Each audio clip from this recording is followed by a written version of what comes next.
मातरम वो वंदे मातरम सुजलाम सुफलाम मलयजशीतलाम सस्यश्यामलाम मातरम वंदे मातरम वो वंदे मातरम वो वंदे मातरम।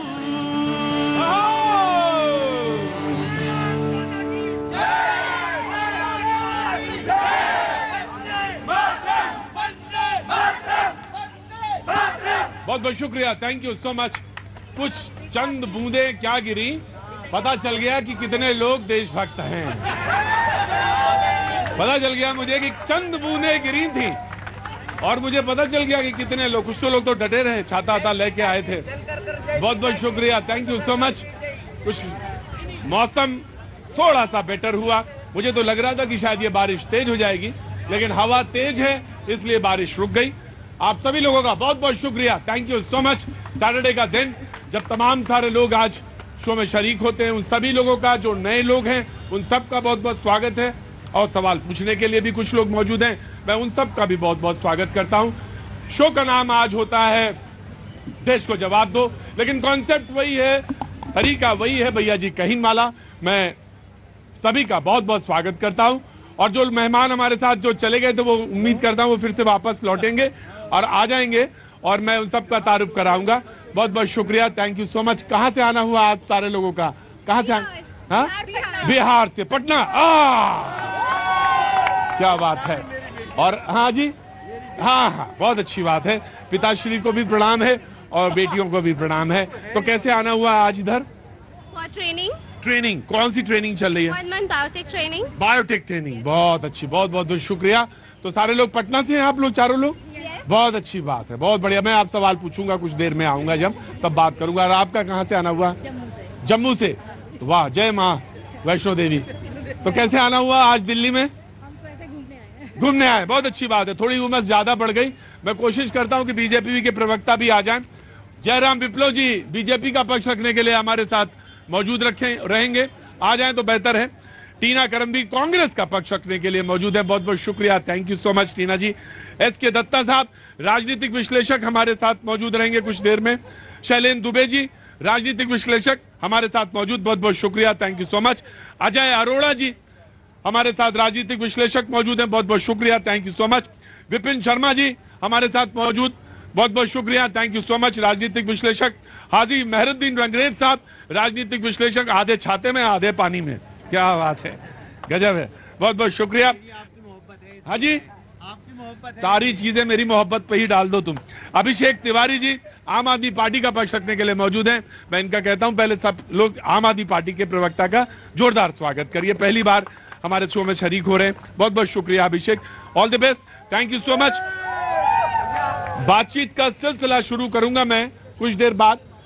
राजनीति में कई जोड़ियां रही हैं, पिता पुत्री की जोड़ी रही है, चाचा भतीजे की जोड़ी रही है, पति पत्नी की जोड़ियां रही हैं। मैंने इसलिए ये नाम लिया कि कोई ना तो मुख्यमंत्री बनता है या पहले मुख्यमंत्री रहता है तो पत्नी को मुख्यमंत्री बनाता है, चाचा होते हैं, भतीजे होते हैं, लेकिन आज ऐसे ही एक भतीजे का बयान है और मैं रखना चाहता हूं।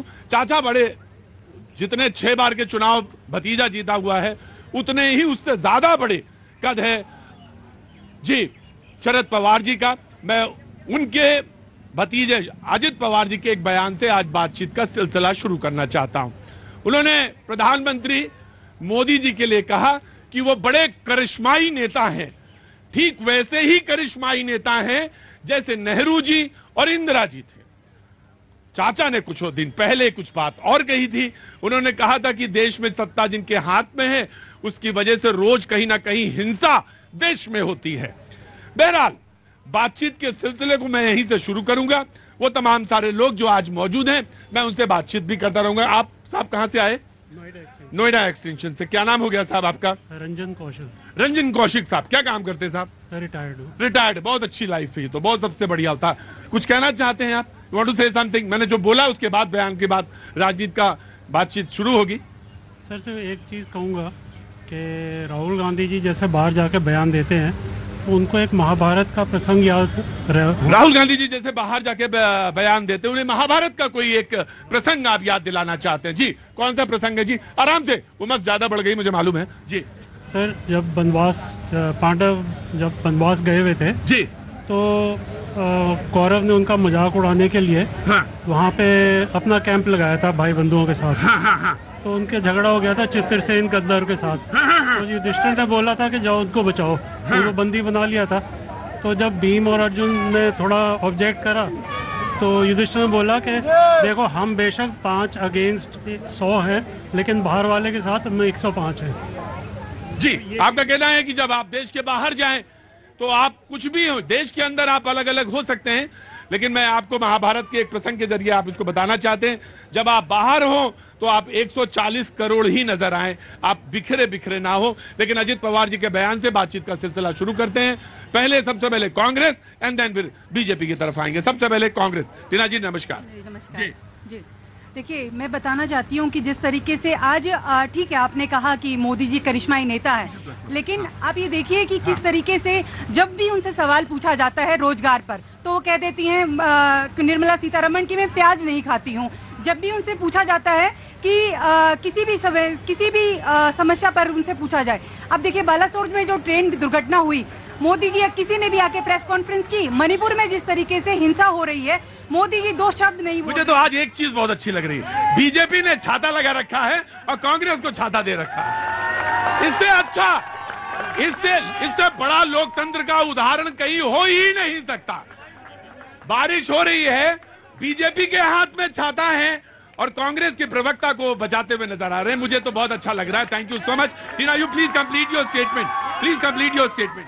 जी, देखिए भारत में ऐसी राजनीति होनी चाहिए हाँ। कि एक दूसरे पर आलोचना करने की बजाय, लांछन लगाने की बजाय एक ऐसी राजनीति जो जनता के प्रति जवाबदेह हो, जो जनता के इश्यूज उठाए, जनता रोजगार, बेरोजगारी, महंगाई और ये जो मुद्दे हैं, स्वास्थ्य के मुद्दे, इन पर बात करे। और बहुत अच्छा है, मैं इनका धन्यवाद करना चाहती हूँ। नहीं, इनका फर्ज है, ये सत्ता में इस समय इनका फर्ज बनता है छाता पूरे देश में लगा के रखे। ये जी, ये तो सही बात आपने कही कि सत्ता में होने के नाते छाता लगाने का कर्तव्य है, लेकिन भाजपा और कांग्रेस से पहले हम सब भारतवासी हैं और उस नाते मैंने अपनी बहन के लिए छाता लगाया, इसका मुझे गर्व है। बहुत बहुत शुक्रिया। और जो भाई ने महाभारत का प्रसंग उठाया था, वो प्रसंग भी हमें यही प्रेरित करता है कि जब हम दुनिया में जाते हैं, जब मैं बिहार से चलकर दिल्ली आता हूं तो हर जिले का आदमी मुझे मेरा भाई नजर आता है, और जब मैं दुनिया के किसी हिस्से में जाता हूं तो भारत के किसी भी राज्य का व्यक्ति मुझे अपने बहुत करीब नजर आता है। ये जो आत्मीयता है, ये आत्मीयता आ गया। अरे रुको यार, इतने बहादुर आदमी है तो पहले तो नाम बताओ अपना। मेरा नाम हुसैन है। हुसैन साहब, क्या बहादुर आदमी है। नहीं, मैं बिल्कुल 2004 में जब कैंपेन कर रहे थे तो मोदी जी विदेश में जा जाके क्या क्या बोलते थे, उनके बयान सुने होंगे आपने, अगर असली प्रवक्ता है तो, कि हिंदुस्तान में पैदा होना मेरी सबसे बड़ी गलती है। पहले तो प्रणाम करता हूं हुसैन भाई आपको। कहाँ के रहने वाले? बिहार के? मैं उनके ही जिला से रहने वाला हूँ। कौन सा जिला? बिहार, किशन। बिहार का आदमी नहीं भागता और उत्तर प्रदेश का आदमी वैसे ही डटा रहता है। जी जनाब, सवाल का जवाब। प्रतीक जी, वहाँ पर किशनगंज को मैं जानता हूँ, वहाँ पर बहुत सारे बांग्लादेशी और रोहिंग्या घुसपैठिए भी रहते हैं, तो इसलिए अंतर समझ में आ जाता है। मैंने क्या कहा कि मैं जब देश की बात करता हूँ तो अपने भाइयों के साथ खड़ा होता हूँ, लेकिन अवैध घुसपैठियों के साथ हम खड़े नहीं हो सकते, अवैध नागरिकों के साथ हम खड़े नहीं हो सकते, जो देश में बम विस्फोट करने की मंशा के साथ आते हैं उनके साथ खड़े नहीं हो सकते। एक लाइन मैं राहुल गांधी पर ले जा रहा हूं, मैं इनको नहीं कह रहा। इनके साथ खड़ा कौन होना चाहता है? इनके साथ राहुल गांधी खड़ा होना चाहते हैं, जो जाकर कहते हैं कि भारत में मुस्लिम युवाओं को पकड़कर जेल में डाला जा रहा है। Right, very quick. मैं आम आदमी पार्टी को देना चाहता हूं, पॉलिटिकल पार्टी के बाद में आऊंगा। मोदी जी करिश्माई नेता अजित पवार, प्रतीक जी, मेरा बस भारतीय जनता पार्टी के प्रवक्ता भी कर रहे थे रोहिंग्या और बांग्लादेशी। मुझे लगता है कि लानत ऐसी सरकार पे, इतनी कमजोर सरकार अगर हमारे देश में बाहरी शक्तियां घुसपैठ करती हैं तो प्रधानमंत्री आपका, गृह मंत्री आपका, राष्ट्रपति आपका, हर जगह आप लोग बैठे, आप लोग कर क्या रहे हैं? गुरु जी, जो 45 करोड़ रुपए बंगले के रेनोवेशन में लगा दी, ऐसी कमजोर सरकार। 8 लाख रुपए के पर्दे लगा दी, ऐसी कमजोर सरकार नहीं चाहिए दिल्ली को, नहीं चाहिए। पैसे देकर ले लेंगे लेकिन ईमानदार सरकार चुन लेंगे। भाई साहब, क्या नाम है आपका? अनिल कुमार। अनिल कुमार जी, कहाँ के रहने वाले हैं? मैं देहरादून का सर। बिल्कुल आप ही जवाब देंगे। मैं तो सिर्फ इतना कह रहा था, इस पानी ने बहुत सारे टेस्ट कर लिए और एक टेस्ट ये भी कर लिया कि भैया जी कहीं में चाहे 40 हो चाहे 50 हो, लेकिन है बड़े मजबूत आदमी भाई, गए नहीं। मुझे मैं आ रहा हूं, मैं आपके पास आ रहा हूं जी। Now you please respond. Aam Aadmi party then. मैं कमजोर सरकार की बात कर रहा हूं। आज भारत की केंद्रीय सरकार इतनी कमजोर हो गई है कि एक गुंडे सांसद के सामने सारी की सारी केंद्रीय मंत्री, प्रधानमंत्री से लेकर के गृह मंत्री तक घुटने टेकने का कार्य की है। मैं महिलाओं के सम्मान के लिए, महिलाओं के अपने इंसाफ के लिए, आज महिलाएं, हमारी बहन बेटियां इंसाफ मांग रही हैं, लेकिन एक सांसद के खिलाफ सारी की सारी केंद्रीय सरकार घुटने टेकने का कार्य की है। Very good. प्रतीक जी, मैं इनसे जरा जानना चाहता हूं कि देश के अंदर जो है, जब हम बात करते हैं राज की, तो किसका राज होता है? कानून का राज होता है या किसी पार्टी का राज होता है? जो है, अरे भैया, कानूनी प्रक्रिया चल रही है और कानून की मैं आपके बीच में नहीं बोला था, मैं आपके बीच में नहीं बोला था। अरे भाई, आपका डिप्टी चीफ मिनिस्टर केंद्रीय सरकार कर रही है। प्रतीक जी, इनके उप मुख्यमंत्री जेल के अंदर हैं, वो कानून के राज के अंदर है या नहीं है? इनके स्वास्थ्य मंत्री, जिनको जमानत नहीं मिल रही है, वो कानून के राज के अंदर है या नहीं है?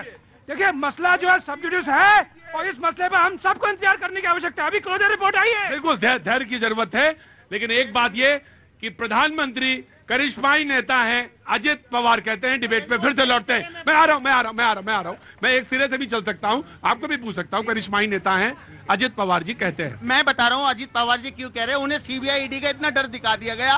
पहले भी उन्होंने सुबह में ही शपथ ले ली थी बीजेपी के साथ में, तो उन्हें तो बाकायदा इसका डर है कि कहीं हमारी सत्ता जाने के बाद, जैसे अभी गठबंधन है, उसके बाद हमारे पे क्या कर। उन्हें चाचा की ताकत का तो अंदाजा होगा कि चाचा की ताकत क्या थी उसके बाद। यही तो भाजपा का काम है। भाजपा जो घर में होता है उस पर शिकार सबसे पहले करती है, क्योंकि सीबीआई ईडी का ऐसा डर है, क्योंकि सभी पॉलिटिकल लीडरों ने करप्शन किया हुआ है और भैया जी, करप्शन अगर सामने आ जाएगा तो डर सबको लगता है जेल जाने से। प्रतीक जी, मेरे मित्र को इतनी बेसिक समझ होनी चाहिए कि ईडीआई किसी भी विषय पर कार्रवाई तब करती है जब प्रथम दृष्टया कोई जो है वहां पर रिपोर्ट होती है, तब। ईडी अपनी मर्जी से नहीं किसी के घर में पहुंच जाती। मैं बता अरे भैया, 15 देश के अंदर 15 मुख्यमंत्री विपक्षी सरकार हो गए। बारिश धीमे पड़ती हुई और जनता धीरे धीरे खेमे पे लौटती हुई। आपको बारिश का डर नहीं लगता? नहीं, हम आए हैं आपके समर्थन में। तो हमारे समर्थन में तो रैली बड़ी भारी है हमारी, और हमारे समर्थन में आए हुए सभी लोगों का बहुत बहुत स्वागत है। गजब आदमी है भाई। क्या नाम है आपका? विवेको प्रसाद। अरे मेरा तो काम है कि मैं तो करूंगा, लेकिन आप मेरे समर्थन में आ गए। अब आप पानी भींग के आप कर रहे हैं, सो तो हम भी ऑडियंस है तो खड़ा रहना इतना तो फर्ज आए बोले मेरा इतना तो फर्ज बनता है कि आप पानी भीगते में शो कर रहे हैं, तो मेरा तो जुनून है, वो अंदर से आता रहता है, मैं तो करता रहता हूँ। मेरे बहुत अच्छी बात। कहाँ से आना हुआ आपका? ग्वालियर एमपी। मुझे तो बाकी लोगों का तो समझ में आ रहा है कि बच्चे ये तो सब चले जाओ ना, यहाँ पे क्यों पानी में भीग रहे हो? तो आप कहाँ ग्वालियर से आई हैं? तो कैसे इधर कोनाट प्लेस घूमने आई थी या किसी काम से आई? नहीं, घूमने आए थे। घूमने? तो ये तो बारिश हो गई। कोई बात नहीं, अच्छा है ना, बारिश की तो सभी को। हाँ, आपने बहुत सारे शो देखे होंगे, लेकिन भीगते पानी में शो पहली बार हो रहा है। जी, मैं आ रहा हूँ। Now please respond. जी। अमेरिका के पूर्व राष्ट्रपति बिल क्लिंटन जब हिंदुस्तान के दौरे में आए थे अपनी बेटी के साथ, उन्होंने एक बात बोली थी, बड़ा एपिक स्टेटमेंट दिया था। उन्होंने बोला था, ये दुनिया दो फाड़ में बटी है, एक जिन्होंने ताजमहल की खूबसूरती को निहारा है और एक जो वंचित रह गए हैं। उसी तरह से नरेंद्र मोदी पे बात लागू होती है कि कुछ लोग उनको बेहद प्यार करते हैं और कुछ उनका विरोध करते हैं, खिलाफत करते हैं। अंतर्राष्ट्रीय पटल पे अगर मोदी की तारीफ होती है तो वहां पर नुक्ताचीनी नजर आ जाती है। तो ये क्यों भूल जाते हैं हम लोग कि देश का गौरव सम्मान बढ़ा है। लेकिन जो अजीत पवार की बात है, उसमें निश्चित बात है कि आशंकाएं जताई जा सकती हैं, क्योंकि किसी नेता का बयान है। क्योंकि यहाँ पर जो ईडी सीबीआई का खौफ है, ये तो रिवायत रही है, कोई ना कोई तो कारण रहा होगा। जब माननीय सर्वोच्च न्यायालय ने एक टिप्पणी करी थी, ये सीबीआई क्या है, वो तोता है जो पिंजरे में बंद है, केज्ड पैरेट।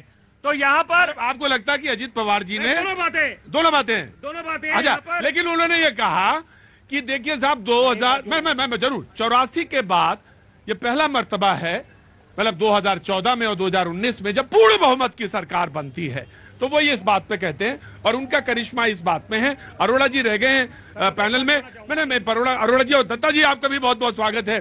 बारिश हो रही है, थोड़ा सा मजा लीजिएगा, मैं आया। Just give me a second, Arora ji and then Datta ji. जी आओ मिलके सोचिए हिंदुस्तान कैसे बचे। बिल्कुल करिश्माई नेता हैं, झूठ बोल बोल के किस प्रकार सत्ता पे हैं, ये है करिश्मा। रोजगार दे दिए करिश्मा, 15 लाख आ गया करिश्मा, महिला उत्पीड़न को कम कर दिया करिश्मा, गैस सिलेंडर सस्ता हो गया करिश्मा, पेट्रोल डीजल सस्ता हो गया करिश्मा। इसे कहते हैं करिश्मा। झूठों के सरदार, झूठों के सरदार, झूठ बोले कौवा काटे, झूठ बोले कौवा काटे। प्रतीक जी झूठ बोले कौवा काटे। जहां तक आज छाता की बात है, एक मिनट, मैं चाहता हूं हमारे प्रधानमंत्री जी अपना छाता लें, सबको छाया दे, युवाओं को छाया दे, वृद्धों को छाया, सबको छाया दे, सबको छाया दे। दत्ता जी उनके बाद। जी देखिए यहाँ बात ये आती है कि जो लोग 60 साल तक झूठ बोलते रहे, हर चीज पे झूठ, गरीबी हटाओ सबसे बड़ा झूठ, उसके साथ साथ प्रजातांत्रिक ढांचा है सबसे बड़ा झूठ, इमरजेंसी लगाए थे, फिर उसके साथ साथ देश में तो कानून का पालन होगा। इंदिरा जी कहती थी I am Indira, Indira is law and law is Indira. तो तमाम जितने सारे झूठ का एनसाइक्लोपीडिया इन लोगों ने जो शगुफा के हिसाब से पूरा छोड़ा, चाहे वो तो ये लोग कह रहे कि अजित पवार जी ने ये क्यों कहा होगा, क्योंकि उसमें संशय की चीज नजर आती, जैसा कि वो कह रहे थे। देखिए अजित पवार जी ने क्या कहा क्या नहीं कहा, प्रश्न वो नहीं है। प्रश्न ये है कि बड़े लेवल पे इसको देखने की आवश्यकता है। मोदी जी इज बॉस, ये ज्यादा बड़ी बात है। मोदी जी बॉस ये मैं नहीं कह रहा हूँ, ऑस्ट्रेलिया के प्रधानमंत्री कह रहे हैं। आया just give me a second, one by. हाँ जी, कहाँ से हैं आप? हाँ आगे आओ जी। हाँ जी, मोदी जी पूरे वर्ल्ड के लिए किंग हैं और रहेंगे, वो हमारे भगवान हैं। और इसके बाद में योगी जी दूसरे भगवान हमारे, हिंदुस्तान के भगवान है। Modi is a king. आप जितना मर्जी चिल्लाओ, 2024 में मोदी जी की सरकार आ रही है, डंके की चोट पे आ रही है जी। अब आप बैठेंगे कांग्रेस के, BJP will respond. Ji Congress. देखिए कर्नाटक में मोदी के नाम पर ही चुनाव लड़ा गया था, क्या रहा? बजरंग बली के नाम पर लिया नहीं, बजरंग दल कहा गया ना, लेकिन मोदी जी का चेहरा 2300 करोड़ रुपया खर्च किया जाता है प्रिंट एड देने में, तब जाके मोदी का करिश्मा चेहरा बनाया जाता है। मोदी जी का चेहरा सारे दिन मीडिया में, टीवी में दिखाया जाता है। क्या कर रहे हैं वो? सवाल ये है, जनता पूछ रही है किस तरीके से, कितनी बेरोजगारी किस कदर बढ़ रही है और महंगाई किस कदर, महंगाई पे सवाल पूछ रहे हैं। तो कहा कि खुदरा मूल्यों के दाम तो लगातार गिर रहे हैं। सब चीजें झूठ। जिस तरीके से जुमलेबाजी सरकार, ये सरकार किस तरीके से झूठ बोलती है, इसीलिए क्योंकि आपको लगता है कि अजित पवार जी झूठ बोल रहे होंगे? झूठ बोल रहे हैं, साफ तौर पर झूठ बोल रहे हैं, क्योंकि जानबूझ के बनाया जाता है इस तरीके का। वो झूठ बोल रहे हैं जी, अजित पवार जी झूठ बोल रहे हैं। प्रतीक जी, इन्होंने बात की थी छाता देने की, ये वही नरेंद्र मोदी जी हैं। आते ही सरकार बनते ही 44 करोड़ गरीबों को जनधन की सुरक्षा का खाता दिया, उनके खाते खुलवाए। जिन बहू बेटियों को 70 साल के बाद भी सड़कों पर और खुले में शौच जाना पड़ता था, ऐसे 10 करोड़ से अधिक शौचालय देकर के उनको छाता लगाने का काम किया। अब इनको बर्दाश्त नहीं होगा। बात करिए, हमें तो हाथरस देखिए, और उज्ज्वला गैस की अगर बात करें कि कितनी महिलाओं ने दोबारा से सिलेंडर जो है वो रिफिल करा है, इनसे सवाल पूछिए किस तरीके से कितना झूठ बोलते हैं। मुझे तो कुछ आता नहीं है ना, मेरे बदले आप इन्हें पूछ लीजिए, मैं तो आज बोलूंगा नहीं। धन्यवाद। प्रतीक भाई जवाब नहीं है। भारतीय जनता पार्टी वजीफ कानून की बात कर रहे थे, उसी कानून और संविधान के तहत संवैधानिक पीठ ने अरविंद केजरीवाल को यह अधिकार दिया। उन्होंने अधिकार दिया कि दिल्ली की चुनी हुई सरकार के पास ट्रांसफर ऑफ पोस्टिंग है, लेकिन भारतीय जनता पार्टी रात के अंधेरे में एक अध्यादेश ला करके सवाल लेके जाइएगा, आखिरी सवाल लेके जाइएगा। अरविंद केजरीवाल ने बाल्टी भर भर के शीला दीक्षित को गाली दी थी इसी रामलीला मैदान से। कहाँ है अन्ना हजारे? अरविंद केजरीवाल भी वही है जो बाकी नेता है, उनकी नीयत में खोट थी, है और रहेगी। सिर्फ उन्होंने सिर्फ सत्ता पाने के लिए यूपीए सरकार को बदनाम किया, सिर्फ सत्ता पाने। अन्ना हजारे, एक बात सुनो, एक मिनट बात सुनो। पानी भीग गए हो, अब चाय पियो, पानी पियो। हाँ, अरे हम पिलाएंगे। अरे गार्ड साहब, गार्ड, अरे रुको, मैं रुको, कोई झूठा नहीं। गार्ड साहब, एक चाय और एक पानी। अंकित प्लीज अरेंज, एक चाय पानी दो पहले। अब थोड़ा गला, रुको जी, वन बाई वन जी। अभी बात हो रही थी मोदी जी के करिश्मा की। देश के अंदर 18 बड़े राज्य हैं और मैं पिछले 2019 की अगर टैली बताऊं आपको तो सिर्फ एक राज्य है जहां कांग्रेस 2.5 का आंकड़ा पार किया है, वो है केरल। 9 राज्यों में जो है जैसे एक, किसी में 1 सीट, उत्तर प्रदेश के अंदर 1 सीट, महाराष्ट्र के अंदर 1 सीट, वेस्ट बंगाल के अंदर 2 सीट, राजस्थान 0। तो इस तरह तमाम तो करिश्मा ही तो है ना। अभी ये बात कर रहे थे, कौन? अभी अध्यादेश की बात कर रहे थे, तो उसी सुप्रीम कोर्ट का एक मिनट, मैं अभी मणिपुर पे भी आऊंगा, मैं आऊंगा। उसी माननीय सुप्रीम कोर्ट का जो वर्डिक्ट है, डिसीजन है, उसमें पैरा नंबर 95 में यह स्पष्ट उल्लेख है कि यदि केंद्र सरकार चाहे तो विधेयक लाकर जो है संसद में कानून बनाकर उसको वो कर सकती है। वही तो सरकार ने किया है। इनको क्या दिक्कत है उसमें? अध्यादेश तब लाया जाता है, मैं इनको बताना चाहता हूँ, बहुत ज्यादा आपातकाल हो या दोनों पदन पत्र में ना हो। आईपा दिल्ली की जनता मुझे, मैं आपसे एक बात पूछा, आपकी अध्यादेश लाने से पहले इस देश में कितनी बार अध्यादेश आया, ये आपको मुझे बताइए जरा। मैं जानना चाहता हूँ आपसे, मैं जानना चाहता हूँ। प्रतीक भाई, अध्यादेश आएगा, लेकिन आज दिल्ली की जनता पूछ रही है आखिर दिल्ली का। अरे आपने तो एक ही टेप पकड़ा, उसी टेप को चलाना है आपको। और ये नहीं, ये खूबी भी है ना, ये प्रवक्ता की अरे चाचा सुनो, ये प्रवक्ता की खूबी भी है कि वो जो लेके चला है उसको हर मोती की माला वहीं पिरोनी है, ये अध्यादेश में ले जाना हर बात, ये इनकी खूबी है। ये अपनी बात करने के लिए जी, बीजेपी नहीं, मेरे बीच में बोलेगा कोई, आप उसको टोकेंगे नहीं, और मैं अगर किसी के बीच में बोलूंगा अभी तुरंत आप टोक देंगे मुझे। ये सबसे बड़ी समस्या है जो देश के दर्शक भी आज देख रहे हो। हाँ जी, बोलिए। रही बात, इन्होंने कहा अध्यादेश की, आम आदमी पार्टी ये सुप्रीम कोर्ट का हवाला दे रहे हैं। उसी सुप्रीम कोर्ट, उसी हाई कोर्ट और उसी राउज एवेन्यू कोर्ट ने आपके 2 मंत्रियों का बेल रिजेक्ट किया ना, तब वो कोर्ट गड़बड़ हो गया, वो कानून गड़बड़ हो गया। ये फिर बीच में बोल रहे हैं, मैं बोलने किसी को नहीं दूंगा।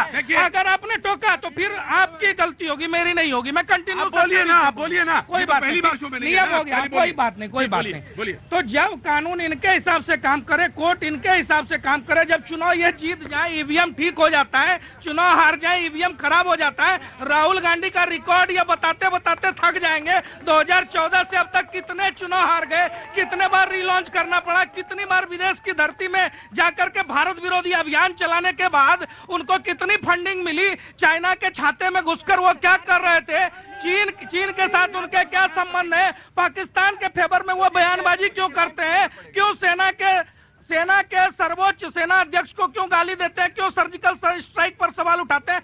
अनेकों प्रश्न हैं जिनका उत्तर इनके पास नहीं है। इनका लक्ष्य केवल देश के लिए काम करने वाले मोदी जी को बदनाम करना है। सेकंड, चाइना की बात की, चाइना की, अरे झूला झुलाओ, आपने झूला झुलाया था, झूला, वो हमारे गलवान में आ गए, वो हमारी सीमा पे आ गए, आप झूला झुलाते हो, आप झूला झुलाओगे, शर्म आनी चाहिए। 56 इंच का सीना, मेरा 56 का सीना कहाँ गया? इन्होंने बात की झूला झुलाने की। आज ऐसा मोदी जी ने झूला झुलाया है कि चाइना वर्ल्ड जो है उसमें मैप में 2 देशों के बीच में झूला सब आ गए वापस लौट के। ये सब बड़े वीर हैं, जब बारिश होती है तो चले जाते हैं, जब बारिश खत्म हो जाती है तो फिर आ जाते हैं। बहुत बहुत शुक्रिया। जल्दी से जरा अपना गिटार सही करिए। वंदे मातरम।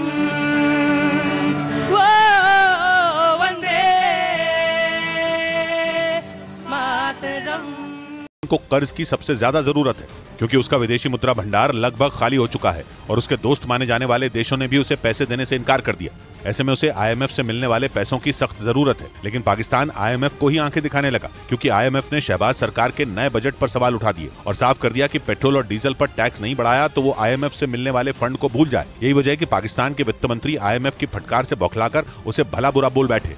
धर्मांतरण का आरोपी शाहनवाज अपना नाम बिगाड़े जाने से नाराज हो गया।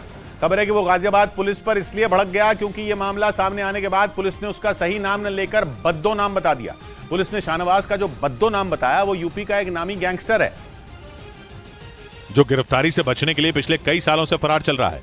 यही नहीं, बदन सिंह बद्दो नाम के उस वांटेड गैंगस्टर पर यूपी पुलिस ने 5 लाख रुपए का इनाम भी रखा है। सूत्रों के मुताबिक इसी वजह से गेमिंग ऐप से धर्मांतरण का आरोपी शाहनवाज पुलिस पर भड़क गया, क्योंकि उसने गेमिंग ऐप पर बैडो नाम से प्रोफाइल बनाई थी, जिसे यूपी पुलिस ने बदलकर बद्दो नाम दे दिया। शाहनवाज ने पुलिस को ये बताया कि उसने ऑनलाइन गेमिंग ऐप के लिए बैडो नाम रखा था, लेकिन यूपी पुलिस ने उसका नाम बिगाड़ दिया, क्योंकि गाजियाबाद पुलिस ने जब गेमिंग ऐप से धर्मांतरण मामले में केस दर्ज किया था तब उसने FIR में बैडो के बजाय बद्दो नाम लिख दिया और तभी से वो यूपी के नामी गैंगस्टर बद्दो से मिलते जुलते नाम से पुकारा जाने लगा।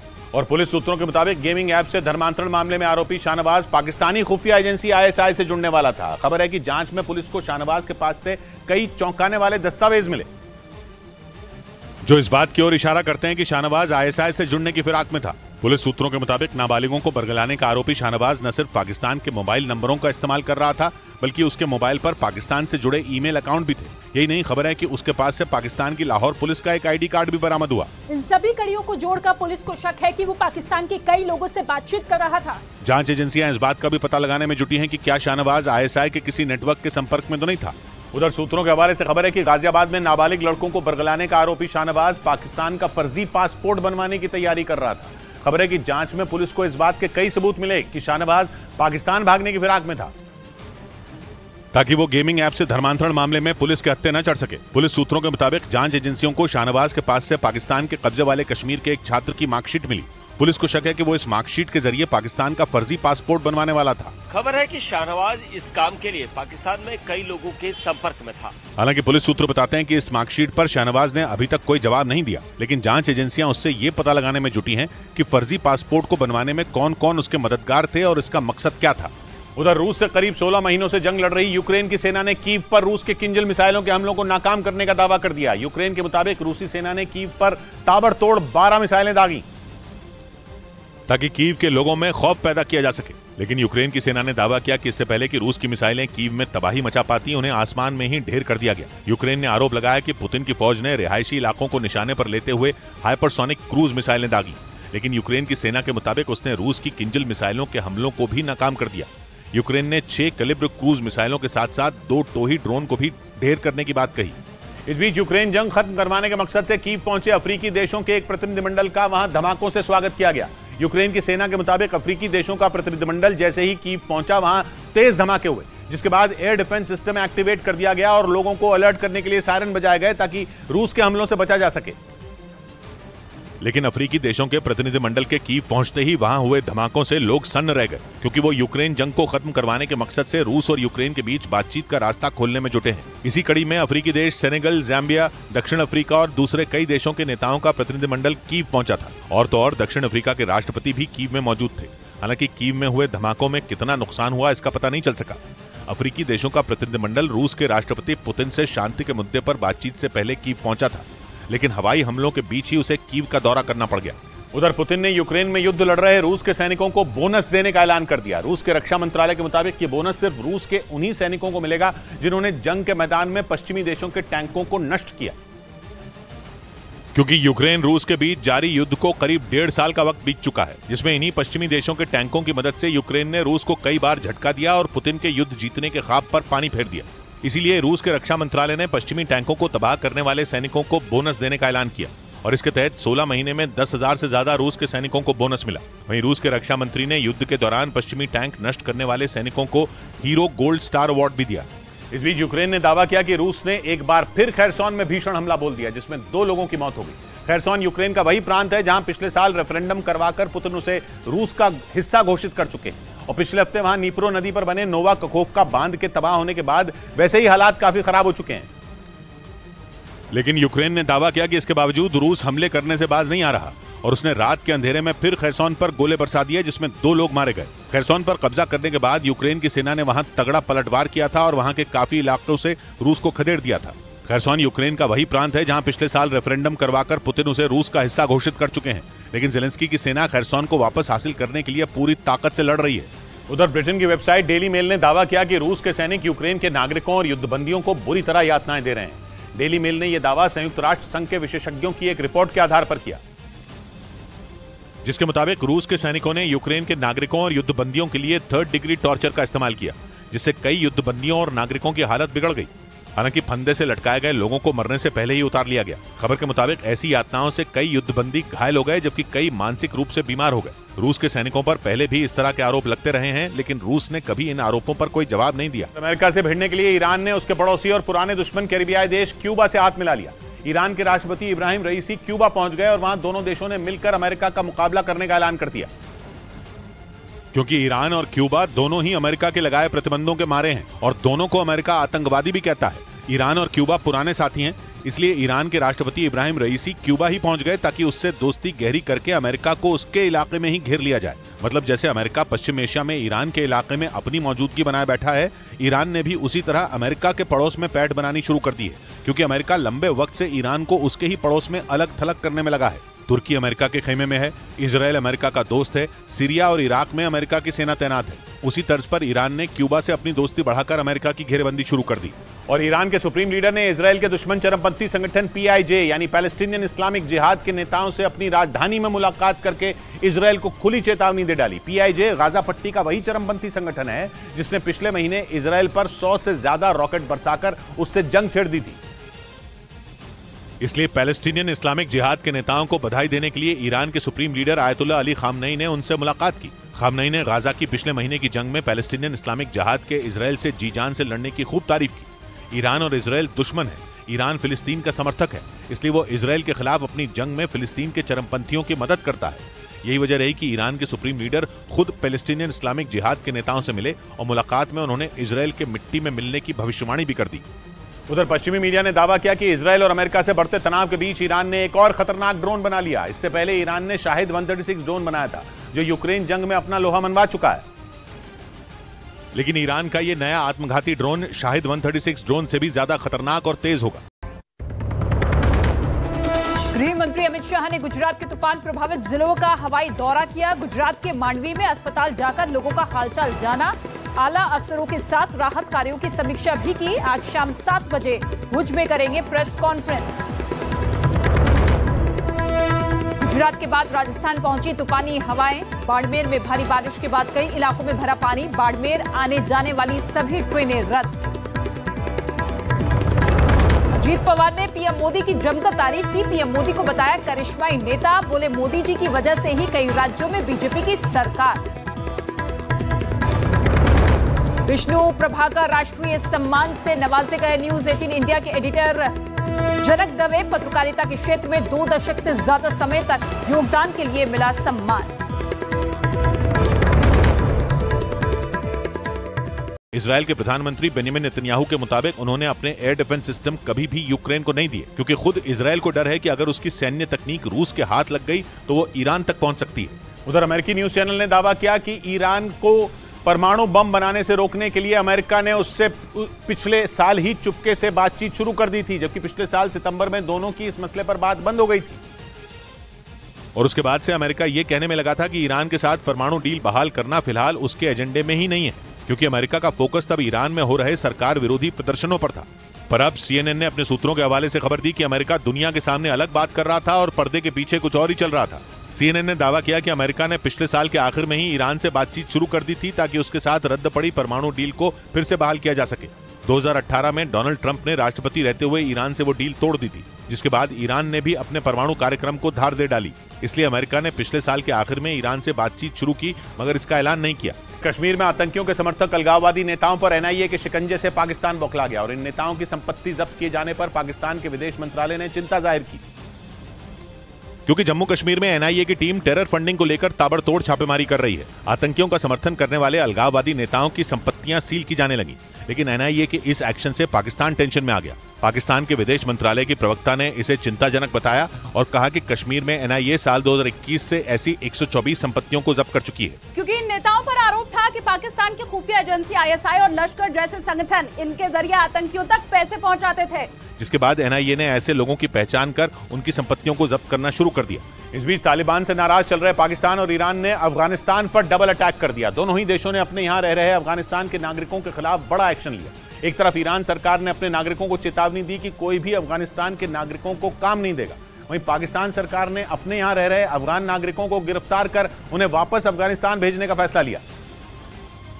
और इसके पीछे की वजह आतंकी संगठन टीटीपी यानी तहरीके तालिबान पाकिस्तान की तरफ से किए जा रहे हमलों को बताया गया, जिसे लेकर कई बार पाकिस्तान और अफगानिस्तान के अधिकारियों के बीच बैठक हुई, लेकिन पाकिस्तान में टीटीपी के हमले नहीं रुके।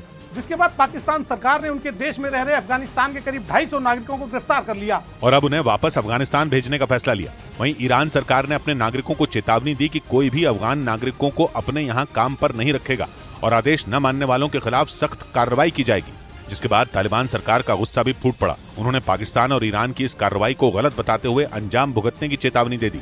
वहीं पाकिस्तान के मीडिया ने दावा किया कि आतंकी संगठन टीटीपी यानी तहरीके तालिबान पाकिस्तान के आगे वहां की सरकार घुटनों पर आ गई और शहबाज सरकार ने पैसों का लालच देकर आतंकी संगठन टीटीपी को पाकिस्तान से निकालने की कोशिश की, क्योंकि पाकिस्तान ये बात अच्छी तरह समझ चुका है कि टीटीपी को काबू करना उसके बस की बात नहीं।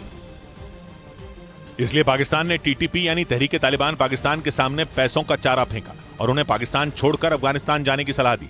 और इसके लिए पाकिस्तान ने तालिबान सरकार से एक डील भी कर ली, क्योंकि ये आतंकी संगठन लगातार पाकिस्तान के शहरों में धमाके कर रहा है और सुरक्षा बल के जवानों को निशाना बना रहा है। इतना ही नहीं, इस आतंकी संगठन ने पाकिस्तान से सरकार को उखाड़ फेंकने और वहां शरिया कानून लागू करने की कसम खा रखी है, जिससे वहां की सरकार दहशत में है और वो किसी भी तरीके से इस आतंकी संगठन को अपने देश से निकालना चाहती है। इस बीच दिवालिया होने की कगार पर खड़े पाकिस्तान ने अब आर्थिक संकट में फंसे देशों को कर्ज देने वाली संस्था आईएमएफ को गीदड़ भभकी दी। मीडिया रिपोर्ट के मुताबिक पाकिस्तान के वित्त मंत्री ने आईएमएफ पर आरोप लगाया कि वो पाकिस्तान में श्रीलंका जैसे हालात बनाना चाहता है और आईएमएफ पाकिस्तान को दिवालिया देखना चाहता है। इसी वजह से वो हर बार नई शर्त थोप रहा है। पाकिस्तान के वित्त मंत्री इसाक डार ने ऐलान कर दिया कि वो आईएमएफ की हर शर्त नहीं मानेंगे। यानी एक तरफ तो पाकिस्तान को आईएमएफ से कर्ज चाहिए, तो शर्त मानने की बजाय वो धमकी देने पर उतर आया और उल्टा आईएमएफ को आंखें दिखाने लगा। ये बयान ऐसे वक्त में आया जब पाकिस्तान को कर्ज की सबसे ज्यादा जरूरत है, क्योंकि उसका विदेशी मुद्रा भंडार लगभग खाली हो चुका है और उसके दोस्त माने जाने वाले देशों ने भी उसे पैसे देने से इनकार कर दिया। ऐसे में उसे आईएमएफ से मिलने वाले पैसों की सख्त जरूरत है, लेकिन पाकिस्तान आईएमएफ को ही आंखें दिखाने लगा, क्योंकि आईएमएफ ने शहबाज सरकार के नए बजट पर सवाल उठा दिए और साफ कर दिया कि पेट्रोल और डीजल पर टैक्स नहीं बढ़ाया तो वो आईएमएफ से मिलने वाले फंड को भूल जाए। यही वजह है कि पाकिस्तान के वित्त मंत्री आईएमएफ की फटकार से बौखलाकर उसे भला बुरा बोल बैठे। धर्मांतरण का आरोपी शाहनवाज अपना नाम बिगाड़े जाने से नाराज हो गया। खबर है कि वो गाजियाबाद पुलिस पर इसलिए भड़क गया क्योंकि ये मामला सामने आने के बाद पुलिस ने उसका सही नाम न लेकर बद्दो नाम बता दिया। पुलिस ने शाहनवाज का जो बद्दो नाम बताया वो यूपी का एक नामी गैंगस्टर है, जो गिरफ्तारी से बचने के लिए पिछले कई सालों से फरार चल रहा है। यही नहीं, बदन सिंह बद्दो नाम के उस वांटेड गैंगस्टर पर यूपी पुलिस ने 5 लाख रुपए का इनाम भी रखा है। सूत्रों के मुताबिक इसी वजह से गेमिंग ऐप से धर्मांतरण का आरोपी शाहनवाज पुलिस पर भड़क गया, क्योंकि उसने गेमिंग ऐप पर बैडो नाम से प्रोफाइल बनाई थी, जिसे यूपी पुलिस ने बदलकर बद्दो नाम दे दिया। शाहनवाज ने पुलिस को ये बताया कि उसने ऑनलाइन गेमिंग ऐप के लिए बैडो नाम रखा था, लेकिन यूपी पुलिस ने उसका नाम बिगाड़ दिया, क्योंकि गाजियाबाद पुलिस ने जब गेमिंग ऐप से धर्मांतरण मामले में केस दर्ज किया था तब उसने एफआईआर में बैडो के बजाय बद्दो नाम लिख दिया और तभी से वो यूपी के नामी गैंगस्टर बद्दो से मिलते जुलते नाम से पुकारा जाने लगा। और पुलिस सूत्रों के मुताबिक गेमिंग ऐप से धर्मांतरण मामले में आरोपी शाहनवाज पाकिस्तानी खुफिया एजेंसी आईएसआई से जुड़ने वाला था। खबर है कि जांच में पुलिस को शाहनवाज के पास से कई चौंकाने वाले दस्तावेज मिले, जो इस बात की ओर इशारा करते हैं कि शाहनवाज आईएसआई से जुड़ने की फिराक में था। पुलिस सूत्रों के मुताबिक नाबालिगों को बरगलाने का आरोपी शाहनवाज न सिर्फ पाकिस्तान के मोबाइल नंबरों का इस्तेमाल कर रहा था, बल्कि उसके मोबाइल पर पाकिस्तान से जुड़े ईमेल अकाउंट भी थे। यही नहीं, खबर है कि उसके पास से पाकिस्तान की लाहौर पुलिस का एक आईडी कार्ड भी बरामद हुआ। इन सभी कड़ियों को जोड़कर पुलिस को शक है कि वो पाकिस्तान के कई लोगों से बातचीत कर रहा था। जांच एजेंसियां इस बात का भी पता लगाने में जुटी हैं कि क्या शाहनवाज आईएसआई के किसी नेटवर्क के संपर्क में तो नहीं था। उधर सूत्रों के हवाले से खबर है कि गाजियाबाद में नाबालिग लड़कों को बरगलाने का आरोपी शाहनवाज पाकिस्तान का फर्जी पासपोर्ट बनवाने की तैयारी कर रहा था। खबर है कि जांच में पुलिस को इस बात के कई सबूत मिले कि शाहनवाज पाकिस्तान भागने की फिराक में था, ताकि वो गेमिंग ऐप से धर्मांतरण मामले में पुलिस के हत्थे न चढ़ सके। पुलिस सूत्रों के मुताबिक जांच एजेंसियों को शाहनवाज के पास से पाकिस्तान के कब्जे वाले कश्मीर के एक छात्र की मार्कशीट मिली पुलिस को शक है कि वो इस मार्कशीट के जरिए पाकिस्तान का फर्जी पासपोर्ट बनवाने वाला था। खबर है कि शाहनवाज इस काम के लिए पाकिस्तान में कई लोगों के संपर्क में था। हालांकि पुलिस सूत्र बताते हैं कि इस मार्कशीट पर शाहनवाज ने अभी तक कोई जवाब नहीं दिया, लेकिन जांच एजेंसियां उससे ये पता लगाने में जुटी हैं कि फर्जी पासपोर्ट को बनवाने में कौन कौन उसके मददगार थे और इसका मकसद क्या था। उधर रूस से करीब 16 महीनों से जंग लड़ रही यूक्रेन की सेना ने कीव पर रूस के किंजल मिसाइलों के हमलों को नाकाम करने का दावा कर दिया। यूक्रेन के मुताबिक रूसी सेना ने कीव पर ताबड़तोड़ 12 मिसाइलें दागी ताकि कीव के लोगों में खौफ पैदा किया जा सके। लेकिन यूक्रेन की सेना ने दावा किया कि इससे पहले कि रूस की मिसाइलें कीव में तबाही मचा पाती, उन्हें आसमान में ही ढेर कर दिया गया। यूक्रेन ने आरोप लगाया कि पुतिन की फौज ने रिहायशी इलाकों को निशाने पर लेते हुए हाइपरसोनिक क्रूज मिसाइलें दागी, लेकिन यूक्रेन की सेना के मुताबिक उसने रूस की किंजल मिसाइलों के हमलों को भी नाकाम कर दिया। यूक्रेन ने 6 कैलिबर क्रूज मिसाइलों के साथ साथ 2 टोही ड्रोन को भी ढेर करने की बात कही। इस बीच यूक्रेन जंग खत्म करवाने के मकसद से कीव पहुंचे अफ्रीकी देशों के एक प्रतिनिधिमंडल का वहां धमाकों से स्वागत किया गया। यूक्रेन की सेना के मुताबिक अफ्रीकी देशों का प्रतिनिधिमंडल जैसे ही कीव पहुंचा, वहां तेज धमाके हुए, जिसके बाद एयर डिफेंस सिस्टम एक्टिवेट कर दिया गया और लोगों को अलर्ट करने के लिए सायरन बजाए गए ताकि रूस के हमलों से बचा जा सके। लेकिन अफ्रीकी देशों के प्रतिनिधिमंडल के कीव पहुंचते ही वहां हुए धमाकों से लोग सन्न रह गए, क्योंकि वो यूक्रेन जंग को खत्म करवाने के मकसद से रूस और यूक्रेन के बीच बातचीत का रास्ता खोलने में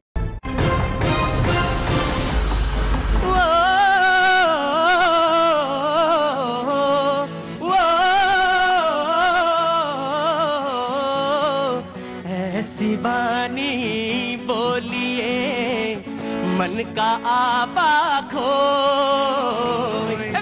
ऐसी बानी बोलिए मन का आपा खोए, औरन को शीतल करे, औरन को शीतल करे, आप शीतल होए कबीरा, आप शीतल होए। बड़ा हुआ तो क्या हुआ जैसे पेड़ खजूर, बड़ा हुआ तो क्या हुआ जैसे पेड़ खजूर, पंछी को छाया नहीं, पंछी को छाया नहीं, फल लागे अति दूर कबीरा, फल लागे अति दूर। खड़ा कबीरा चौक पर मांगे सबकी खैर, खड़ा कबीरा चौक पर मांगे सबकी खैर, ना काहू से दोस्ती, ना काहू से दोस्ती, ना काहू से बैर कबीरा, ना काहू से बैर। बहुत बहुत शुक्रिया, thank you so much, thank you so much Khanna साहब, थैंक यू सो मच, बहुत बहुत शुक्रिया। एक बार फिर से मैं आपके बीच में हाजिर हूं तमाम सारी बातचीत के सिलसिले को जोड़ने के लिए। ये मत देखिएगा कि कितनी बारिश हुई, कितने धुल पाए, कितना धुल पाए, कितना साफ हो पाए, ये मत देखिएगा, क्योंकि दिल और दिमाग सब वही हैं पुराने से।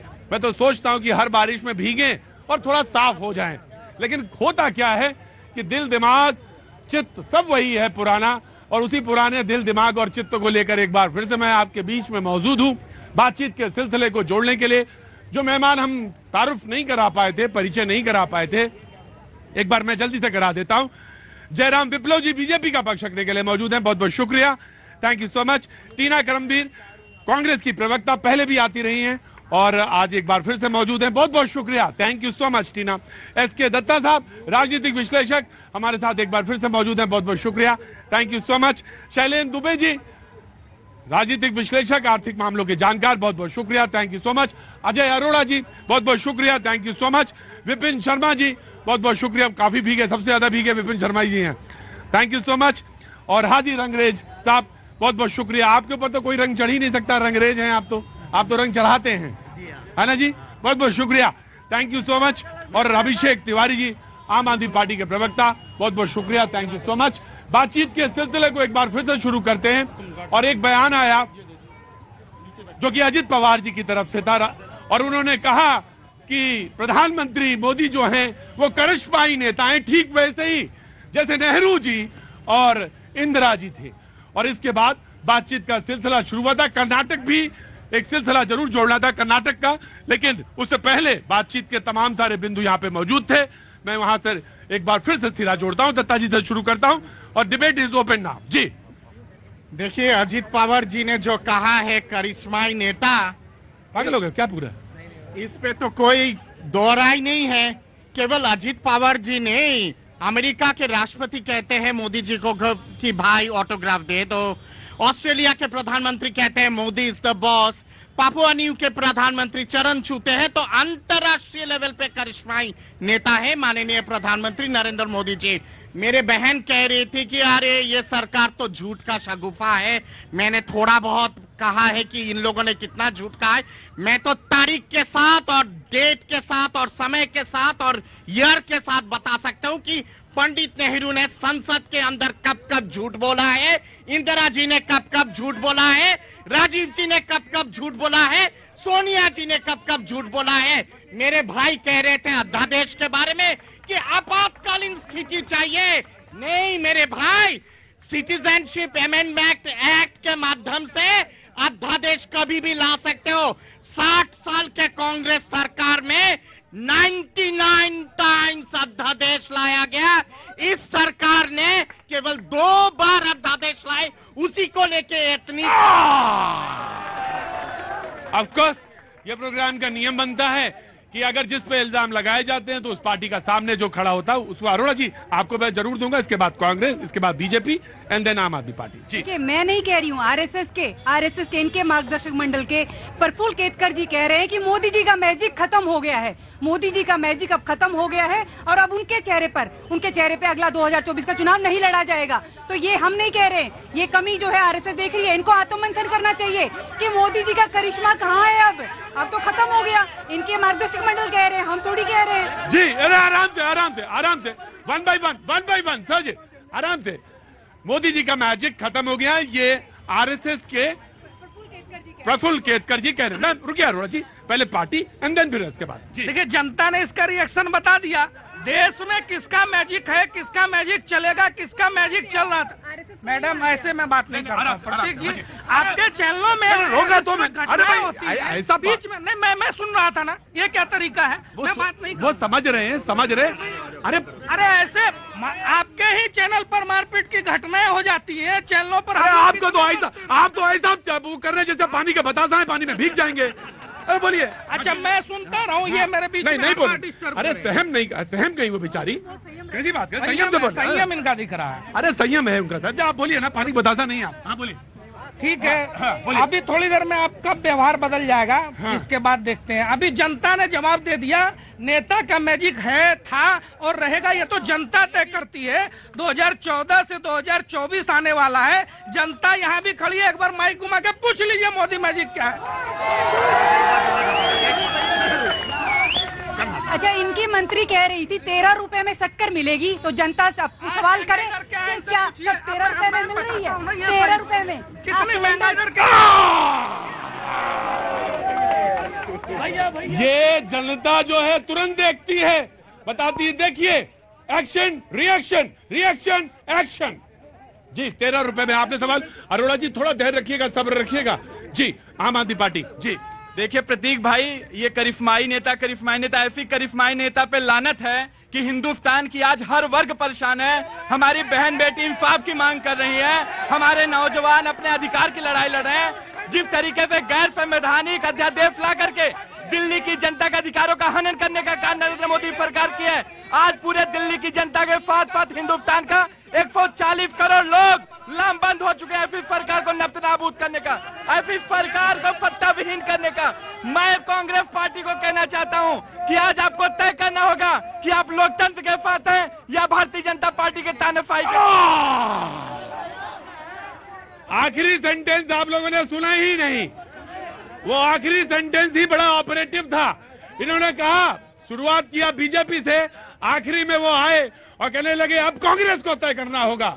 ये आम आदमी पार्टी कह रही है कि वो लोकतंत्र के साथ है या बीजेपी के साथ है? आप रिप्लाई करेंगे आराम से, वन बाई वन। जी प्रतीक जी, अभी ये मित्र पूछ रहे थे कि विधेयक ये अध्यादेश लाने की क्या जरूरत पड़ी, तो मैं ये जानना चाहता हूँ, ये बताएं देश को और दिल्ली को बताएं कि सुप्रीम कोर्ट के फैसले के बाद इन्होंने कौन से जन सरोकार के काम किए, ये क्या करने लग गए? जो अधिकारी जांच कर रहे थे, ये तरीका ठीक नहीं है। ये तरीका ठीक, भारतीय जनता पार्टी आराम से। और दिल्ली की जनता ने एक बार नहीं, दो बार नहीं, 3 बार हटा दिया। ये गुंडागर्दी नहीं चलेगा, नहीं चरित्र है, ये इनका चाल है, ये नहीं चलेगा। जब मैंने तथ्य रखना चालू किया कि जैसे ही सुप्रीम कोर्ट का फैसला आता है, उसके बाद जो पहला काम क्या किया अरविंद केजरीवाल सरकार ने, जो अधिकारी उनके भ्रष्टाचार की जांच कर रहा था उसको ट्रांसफर करने लग गए। तो 7 दिन में ऐसा कौन सा काम किया वो जरा बता दें देश को। मैं आपसे पूछूंगा आराम से मैं पूछूंगा आराम से, बिल्कुल धैर्य के साथ। मैं आ रहा हूँ अरोड़ा जी। बड़ा हुआ तो क्या हुआ, जैसे पेड़ खजूर। अभी सुना एक मिनट,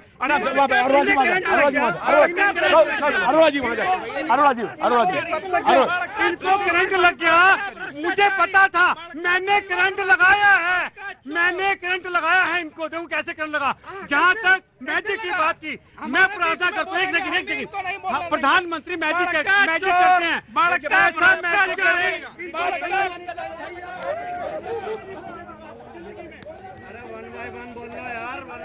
हाँ जी, 1 बाय 1 बोलना। क्या नाम है आपका? फरीद भाई, कितने समझदार आदमी, आप क्या काम करते हैं? मैं तो मोबाइल का काम करता हूँ जी। मोबाइल का काम करते हैं। कितने समझदार आदमी हैं कि कहते हैं कि एक करके बोलना चाहिए। सारे लोग वहां जाएंगे वरना मैं प्रोग्राम बंद कर दूंगा आज। सारे लोग वहां जाएंगे, कोई ना भड़का ना छुटका, एवरीबडी विल गो देयर। लो आप बैठिए, सारे लोग बैठेंगे, सारे लोग बैठे। तिवारी जी आप बैठेंगे, दत्ता जी उधर आ जाइए, आप भी बैठेंगे, सारे लोग बैठिए, अरोड़ा जी प्लीज बैठिए, सारे लोग बैठिए प्लीज। नहीं, you will get a chance, बैठिए, सारे लोग बैठिए, आराम से बैठ जाइए। जी चलिए। मैं कह रहा हूँ, जहाँ तक मैं एक मिनट भैया मैजिक की बात की, मैं धन्यवाद करता हूँ प्रधानमंत्री जी का सबके सामने कि जादूगर हैं। वो ऐसा जादू कर दें, देश में भाईचारा बन जाए, देश में मोहब्बत हो जाए, सब खुशहाल हो जाएं। महंगाई मैं कह रहा हूँ होएगा, तुम्हारे कहने से नहीं, जनता के कहने से होगी, जनता करेगी। हम कहते हैं बागेश्वर धाम जाए प्रधानमंत्री, वहां से जादू सीख के आए, जादू करें हमारे मन में। अरोड़ा जी मैं एक बात से आपको बता सकता हूं, बाकी ज्यादा जानकार तो नहीं हूं अध्यात्म का ना तो धर्म का। वो आस्था का विषय है, जादू का विषय नहीं है। उसमें there is a difference between जादू एंड आस्था। हाँ वो है, ठीक है। किसी के लिए वो आपको लग रहा होगा जादू, लेकिन किसी के लिए वो आस्था है, इसलिए वो आस्था के बिंदु पे कोई डिबेट नहीं होगी। जी ना जी भैया जी, बड़ी बात हो रही है मोदी मैजिक की। अगर मोदी मैजिक होता तो कर्नाटक में और हिमाचल में क्यों नहीं चला मोदी मैजिक? वहां पे क्यों परस्त हो गया मोदी मैजिक? तो इसलिए जनता, देखिए भैया जी, मैं बहुत बड़ी बात कहना चाह रहा हूँ, ये जनता है वो मैजिक, ये जिसे चाहे उसे चुन सकती है और जिसे चाहे उसे इग्नोर कर सकती है। मैं खास तौर से कह रहा हूं भैया जी, आने वाले समय कांग्रेस का समय है, राहुल गांधी का समय है, और देखना दिन पे दिन 3 राज्यों में चुनाव है, बड़े बड़े राज्यों में, मध्य प्रदेश में और जी क्या नाम ले छत्तीसगढ़ में, राजस्थान में, सारी जगह कांग्रेस रिपीट होगी और देश में भी सरकार आएगी। अरे रुको, जैसे झारखंड से आओ चाहे वहां मध्य प्रदेश से आओ, चुपचाप खड़े रहो। जी नमस्ते जी, कहाँ से आना हुआ?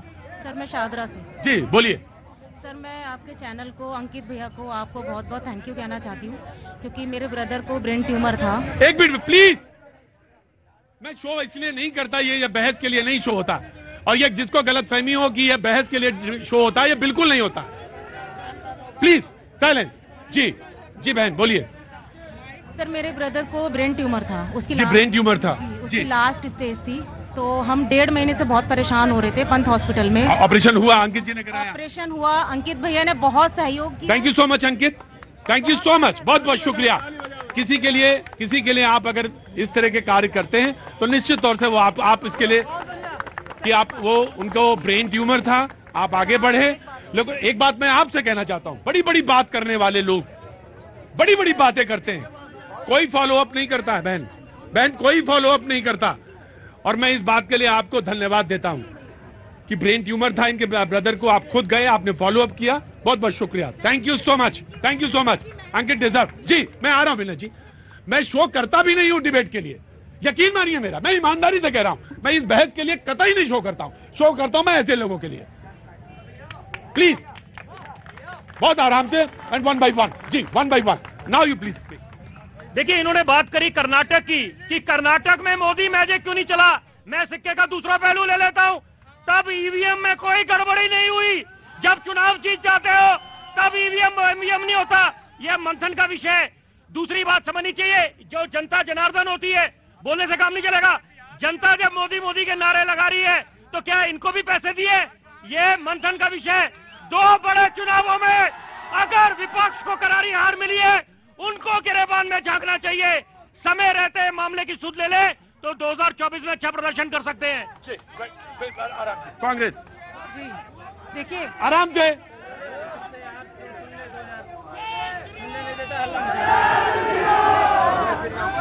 देखिए, सब धीरे धीरे जनता भी सजग हो रही है। यहाँ बेशक से मोदी मोदी कर रहे हो, लेकिन पीछे भी तो राहुल गांधी कर रहे हैं। तो ऐसा नहीं है कि सिर्फ मोदी मोदी कर रहे हैं। ये तो नजरिया है ये, क्योंकि एक तरफ राहुल गांधी भी तो कर रहे हैं लोग। तो ऐसा नहीं है। दूसरी बात मैं बताना चाहती हूँ कि जिस तरीके से ये क्या मैं पहली बार शो कर रहा हूँ? ये तो तुम लोग पगला गए एकदम पूरे से। ये पहली बार शो करने आया हूँ क्या मैं? आराम से। और अगर किसी को इंटरेस्ट नहीं आ रहा तो प्लीज चले जाओ। मुझे शो में भीड़ की जरूरत नहीं है। प्लीज आराम से। जी जी बोलिए। मोदी जी कर रहे हैं। यहाँ बगल में ही लड़कियां बैठी हुई थी, खिलाड़ी जो हैं, उनको न्याय मिल गया? क्यों उठ के चली गई वो? ये सवाल है। क्योंकि अब बेटियां जो है, हाथरस की बेटी आज तक न्याय मांग रही। कितने लोग हैं महिला सुरक्षा, मैं खुद एक महिला हूँ, केंद्र सरकार में लेकिन वो सब जुडिस है, वो गया सारी चीजें। जी मेरा सवाल ये है, 42% जो है केंद्र सरकार में नौकरियां घटी। मैं खुद एक महिला हूं, क्यों सवाल नहीं उठता इसके ऊपर और क्यों जवाब नहीं देती? और जनता जो है धीरे धीरे सजग हो रही है और परिस्थितियां बदलेंगी। आज जहां मोदी कह रहे हैं 2024 में यही जनता राहुल गांधी कहेगी। जी आज यहाँ पे मोदी कह रहे हैं 2024 में यही जनता राहुल गांधी कहेगी ना। कांग्रेस प्रतीक जी देखिए, सबसे खूबसूरत चीज होती है खुशफहमी में जीना। अरे खा रहे मूंगफली और सोचिए काजू के सपने। तो मोदी जी के नारे लगे। अभी देखिए, अभी आपने चुप कराया था। अरे ऐसे मुंह पे थोड़ी किया जाता है। पीछे से हल्ला आ रहा है। महिला होने का इतना फायदा नहीं उठाना चाहिए। नहीं, आप बीच में, आपके मैंने बोला नहीं था, अभी आप बीच में बोल रही हैं। प्रतीक जी हर बार तीसरी बार ऐसा हो गया कि मैं बोल रहा हूँ। इतना क्यों डरते हैं भाजपा से कि बोलने नहीं? आपके बाद विचार जनता, प्रतीक जी, हाथ कंगन को आरसी क्या और पढ़े लिखे को फारसी क्या। आप भी यही है, मैं भी यही हूँ, जनता भी यही है। एक बार मैं आपको भी कहता हूँ, माइक घुमा लीजिए, राहुल गांधी या मोदी समझ में आ जाएगा। लेकिन अगर मोदी मोदी की आवाज किसी को राहुल राहुल सुनाई पड़े तो इस खुशफहमी में हम उनको छोड़ते हैं। आज सवाल तो ये है कि दिल्ली वाले कह रहे दिल्ली और पंजाब छोड़ दीजिए, बंगाल वाली दीदी कह रही है बंगाल रहने दीजिए, केसीआर जी कह रहे हैं तेलंगाना छोड़ दीजिए, शरद पवार जी कह रहे हैं महाराष्ट्र में थोड़ा हमारा विशेष ध्यान रखिए, और कल तो नीतीश कुमार जी ने मंत्री अपने कोटे से बना दिया और कांग्रेस को ठेंगा दिखा दिया। तो कांग्रेस के लिए किसके दरवाजे खुले हैं? कैसी विपक्षी एकता, क्या ड्रामा चल रहा है? भाई आप कांग्रेस को कहते हैं कि अगर आप गठबंधन में आइए वरना आप बीजेपी के साथ, आप ऐसा क्यों कहते हैं? आप तो गठबंधन के हिस्सेदारी में इनके साथ आगे बढ़ना चाहिए। प्रतीक भाई बिल्कुल बोलना चाहता हूं कि आज वक्त है, आज हिंदुस्तान की मांग है कि हिंदुस्तान के लोकतंत्र को बचाने का, संविधान को बचाने का, संघीय ढांचे बचाने का कांग्रेस को यह तय करना होगा वो लोकतंत्र के साथ है कि भारतीय जनता पार्टी के तानाशाह गुंडा। कांग्रेस को क्यों कह रहे हैं आप? नहीं, मैं कांग्रेस पार्टी के पास हमने इस अध्यादेश के खिलाफ जो गैर कानूनी है, ये मैं प्रतीक भाई बड़े दावे के साथ बोल रहा हूँ, जिम्मेदारी के साथ बोल रहा हूँ कि भारतीय जनता पार्टी के का दिल्ली के अंदर ये प्रयोग है। आने वाले टाइम पे अलग अलग राज्यों में अगर ये प्रयोग सफल हो गया, वहां पे इसी तरीके से गैर संवैधानिक अध्यादेश ला करके जी कांग्रेस का समर्थन इसीलिए मांग रहे हैं क्योंकि चोर चोर मौसेरा भाई। सच्चाई ये है, अरविंद जी कहते थे कॉमनवेल्थ गेम्स का घोटाला का चट्टा मेरे जेब में है, आज तक बाहर नहीं आया। सच्चाई ये है कि शीश महल जनता के पैसा से तैयार किए ना, शीश महल इसलिए कॉमनवेल्थ गेम्स का घोटाला भी गया जेब के अंदर। पार्टी संविधान की गला घोट रही, मणिपुर जल रहा है। IFA करिश्माई नेता हिंदुस्तान को नहीं चाहिए। ये लोकतंत्र था इनका, जो विपक्ष की आवाज तक नहीं सुनना चाहते, बिना तर्कों के बहस चाहते हैं। इनके बहस से एक पैनलिस्ट को वहां जाना पड़ा। ये लोकतंत्र सिखा रहे हैं। विपक्षी गठबंधन पे इनकी बात करती हूँ। शिवसेना के पीठ में इन्होंने छुरा घोंपा, अकाली दल में इन्होंने पीठ में छुरा घोंपा, और ये बात कर रहे हैं गठबंधन की। हम कांग्रेस पार्टी किस तरीके से सरकार चलाएगी 2000। यूपीए में बहन जी जरा बता दो कितने दल हैं अभी जो मौजूदा उसमें, और कौन से बड़े राज्य में आपके दल साथ में? यूपी में कौन सा दल है जरा बताइए। कुछ है नहीं वैसे कि नहीं? मैं खाली से चुना मतलब वो लड़ने आया जी हाँ जी। अरे ऑटो दिन भर में चलाया कि नहीं? से बहस का जो नशा चढ़ा है ना तुम लोग। प्रतीक भाई, महत्वपूर्ण बात यहाँ पे ये आती है कि 24 के बाद अरे विपक्ष के लिए सिंहासन 32 का खेल है। 32 पुतला है, तय नहीं कर पा रहे कि सिंहासन में कौन पहले बैठेगा। अच्छा एक मिनट, भारतीय जनता पार्टी का अतीत। अच्छा, मुझे खुशी इस बात की, चिंता कितनी है भारतीय जनता पार्टी को विपक्ष को लेके। मुझे अच्छा लगा, पेट में दर्द हमारे दवाई ये खा रहे हैं। कमाल है भाई, कमाल की चिंता हमें होनी चाहिए।